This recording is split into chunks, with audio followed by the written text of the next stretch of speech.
और खरबपति कौन है? अडानी और अंबानी। ये इस लेवल पे लेकर के आ रहे हैं कि पूछो मत। देश की जनता को मोगा में, पानीपत में, ऐसे देश में सैकड़ों जगह इन्होंने ऐसे ऐसे गोडाउन बना दिए हैं जब 10 लाख क्या 20 लाख क्या 50 लाख क्या कितना लाखों टन आप उसमें अनाज आप भर सकते हो। देश के अंदर अभी भी अंधभक्ति का इतना तगड़ा चश्मा चढ़ा हुआ है। चश्मा तो उतरेगा, ये गारंटी दे रहा हूँ मैं, लिख के ले लेना। चश्मा उतरेगा, लेकिन जब उतरेगा जब इस देश से मतलब सब कुछ खत्म। और मोदी जी बोलते थे ना, ईवीएम का विरोध करते थे ना जब विपक्ष में थे, आज ईवीएम इनको बड़ी प्यारी लग रही है। ईवीएम के जितने डायरेक्टर हैं, ईवीएम मशीन बनाने वाले, उसमें 4 डायरेक्टर भारतीय जनता पार्टी के। अडानी और अंबानी 2 गुजराती देश को बेच रहे हैं, 2 गुजराती देश को खरीद रहे हैं, और कुछ नहीं। भारतीय जनता पार्टी तो बीच में इन्होंने वैसे इन्होंने, मैं कह रहा हूँ एक बार भारतीय जनता पार्टी चली गई 50 साल तो कोई इसको पूछने वाला नहीं है। मैं फ्रिज बेच दूंगा, बढ़िया गुजारा चलेगा। अगले महीने टीवी बेच दूंगा, बढ़िया गुजारा चलेगा। उससे अगले महीने एसी बेच दूंगा, बढ़िया गुजारा। उससे अगले महीने क्या नाम है, बाइक बेच दूंगा। ये तो देश की प्रॉपर्टी बेचे हिंदुस्तान की, इसके बाप ने खरीदी थी। ये इतनी प्रॉपर्टी इसके बाप ने खरीदी थी क्या? हिंदुस्तान की 23, 24, 25 कंपनियां बेच करके आज तक एक सरकारी कंपनी बनाई हो तो मुझे बता दो। तो इनके 95% टीवी चैनल्स तो इनके हैं।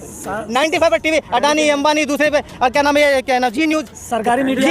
जी न्यूज का मालिक कौन था? सुभाष चंद्रा। अभी भी सुभाष चंद्रा है। अगले को राज्यसभा से मेंबर बना के भेज दिया गया था। है तो ये तो इनकी दलाली कर रहे हैं। गोदी मीडिया ऐसी नाम नहीं रखा है, गोदी मीडिया। ये तो इनकी दलाली कर रहे हैं। अरे वो तो झुटला रहा है, उसकी बात पे कैसे भरोसा कर लेंगे? हमें क्या पता था कि जर्मन का जो वो हिटलर था ना, वो भी अपना पोता झुटलर हिंदुस्तान में छोड़ के चला गया था। राम को लेके आ गए, वो राम को लेके आएगा, उसकी औकात है राम को लेके आने की। राम को लेके आ गए, उसकी औकात है राम को लाने की। राम गए ये तो बता दो, ये तो एक ईंट और 1 रुपया मांगे थे तो पूरे हिंदुस्तान में घूम के वो पैसा कहाँ गया? 1400 करोड़ रुपए पहले खा गए। राम मंदिर के नाम पे चंदा होगा 1400 करोड़ पहले खा गए। हम आपको लिख के बता दें कि देश में आने वाले समय में अब ये महीने 2 महीने के मेहमान और रह गए, उसके बाद यहाँ की पब्लिक इनको शायद है, हम आपको बता दें, ऐसे अलविदा कहेगी जैसे गधे के सर से सींग। इसी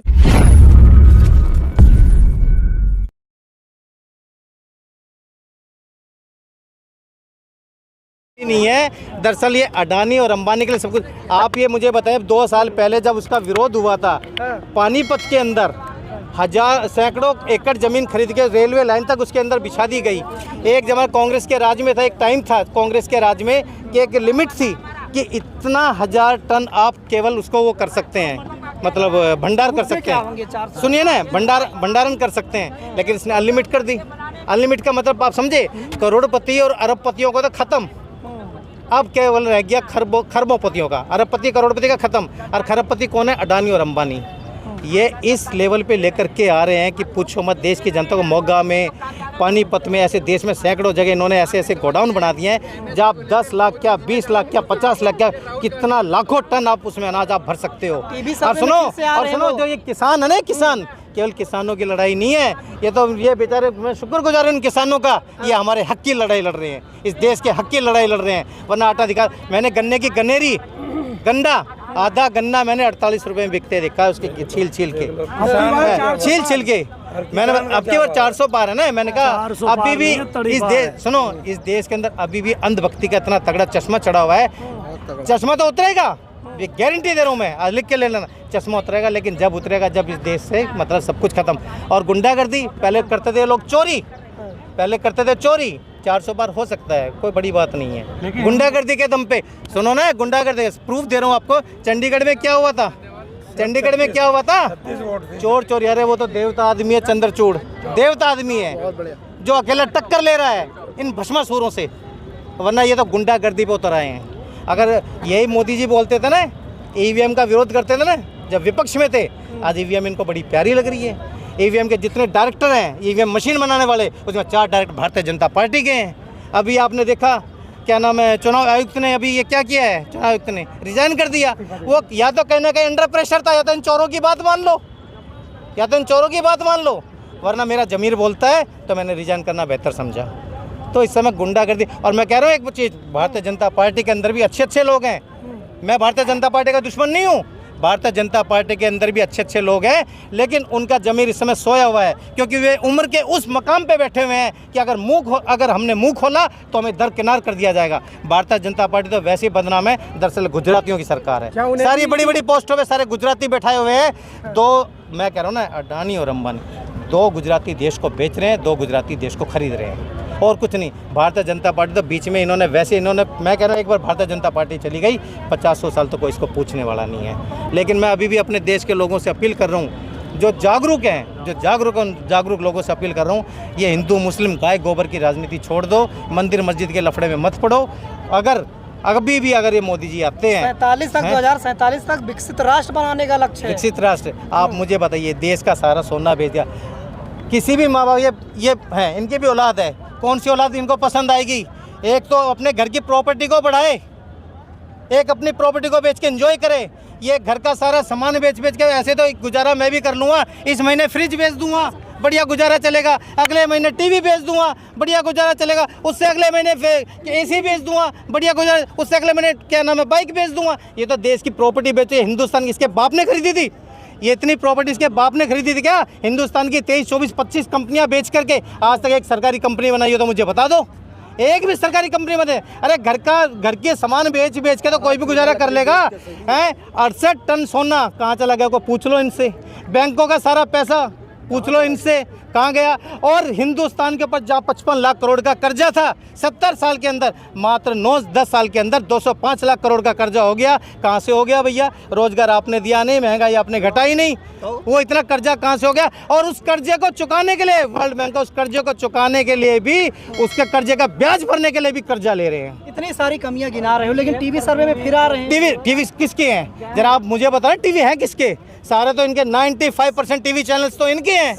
95% टीवी, अडानी, अंबानी, दूसरे पे, और क्या नाम है, ये क्या नाम, जी न्यूज, सरकारी मीडिया जी न्यूज का मालिक कौन था? सुभाष चंद्रा।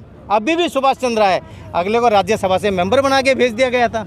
हैं तो ये तो इनकी दलाली करें। गोदी मीडिया ऐसी नाम नहीं रखा है, गोदी मीडिया, ये तो इनकी दलाली कर रहे हैं।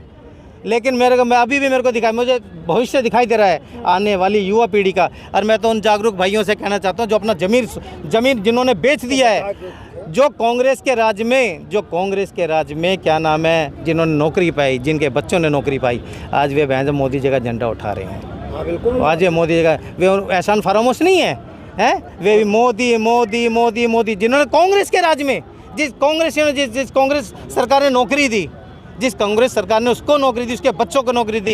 कांग्रेस की सरकार में कोई इतना भूखा नंगा ऐसे नहीं घूम रहा था। हैं ये बोलता है क्या नाम है, देश क्या नाम है सुरक्षित हाथों में, देश तरक्की कर रहा है। अरे 36 करोड़ पहले कांग्रेस के राज में 30 से 35 करोड़ के गरीबी रेखा से नीचे थे। आज तो 80 करोड़ लोगों को गरीबी रेखा में लिया है। किस चीज़ की महिला? अभी दिखाऊं?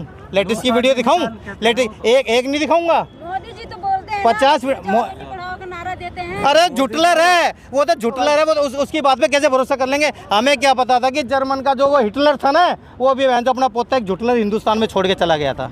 हमें थोड़ी ना पता, वो तो झूठा है, झूठा। उसने वादे पता नहीं क्या क्या करे थे। 2 करोड़ रोजगार जरा दिखाना मेरे को, 15 लाख दिखाना मेरे को, हैं? उसने तो पता नहीं क्या क्या झूठ बोला है। लेकिन आप तो टसन ले रहे हो ना, टसन। ये टसन छोड़ दो। अभी आपके चेहरे पे आप मैंने कहा ना, राम मंदिर बना दिया और राम को लेके आ गए, लेकिन राम का चरित्र, राम को लेके आ गए। वो राम को लेके आएगा, उसकी औकात है राम को लेके आने की। राम को लेके आ गई, उसकी औकात है राम को लाने की। राम गए ये तो बता दो, जो 1 ईंट और 1 रुपया मांगे थे जो पूरे हिंदुस्तान में घूम के, वो पैसा कहाँ गया? 1400 करोड़ रुपए पहले खा गए। राम मंदिर के नाम पे चंदा होगा, 1400 करोड़ पहले खा गए। सीता को कभी वापस, जनक के तो लड़का भी नहीं था, वहाँ भी नहीं भेजा वापस।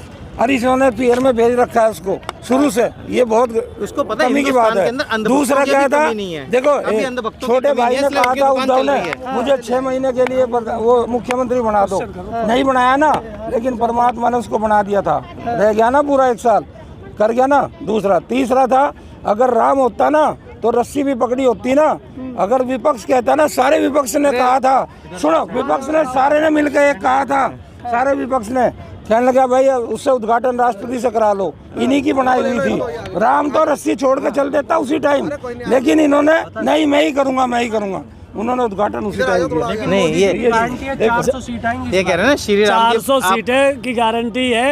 ये 400 सीट क्यों मांग रहे हैं? इनका पूरा रूल है कि अगर 400 सीटें ये पा लेते हैं तो ये संविधान को बदलने का कोशिश करेंगे, कोशिश नहीं करेंगे, संविधान बदल देंगे। जबकि 272 सीट में सरकार बन जाती है। 400 क्यों मांग रहे? 400 का मतलब है कि 2/3 बहुमत, 300 साढ़े 300 के ऊपर निकल जाएंगे तो संविधान आसानी से बदल देंगे। तो इनका पूरा प्लान ये है कि ये संविधान को बदल करके और मनुस्मृति को देश में लागू करना चाहते हैं। पाखंड को पूरी तरीके से बढ़ावा दे रहे हैं और ये पाखंड इतना पकड़ाएंगे कि देश को गर्क की तरफ ले जाएंगे। इसलिए इनकी जो नीति है वो नीति किसानों विरोधी नीति है।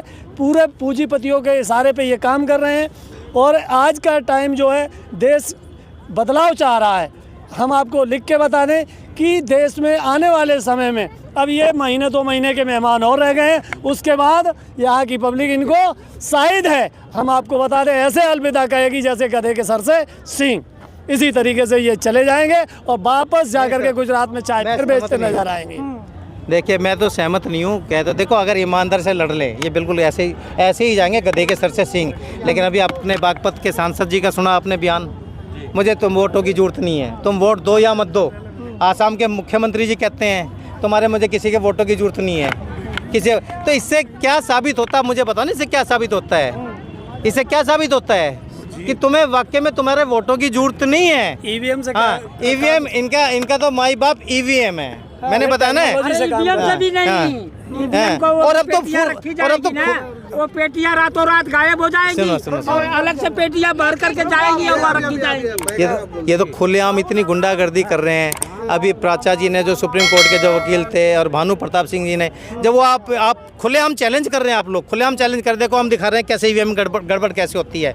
इन्होंने क्या नाम है इलेक्शन कमीशन से 50 मशीनें मंगाई और ऐसे जो उनको प्रूफ ऐसे किया, इलेक्शन कमीशन मजबूर हो गया, लेकिन उन्होंने लाठी चलवा दी, उनको भर भर के उनको क्या नाम है थाने में डाल दिया। और चंडीगढ़ में बैलेट से धांधली। तो कहना ये सीधा कह रहे हैं, ये हकीकत कह रहे हैं 400 नहीं 400 से ज़्यादा भी ले आएंगे, केवल गुंडागर्दी के दम पे, चोरी के दम पे, बेईमानी के दम पे। आज इनकी सोच है साम दाम दंड भेद। और मैं फिर कह रहा हूँ आज याद रखना आप लोग भी, अभी तक तो आपके हो सकता है दाल रोटी चल रही हो, वो दाल भी आपकी मुश्किल हो जाएगी जरा 2029 तक अगर ये आ रहा है ना दोबारा, वो दाल भी मुश्किल हो जाएगी। अरंध भक्तों की आंखें खुलेंगी लेकिन लेट से खुलेंगी। एक दिन साध का जरूर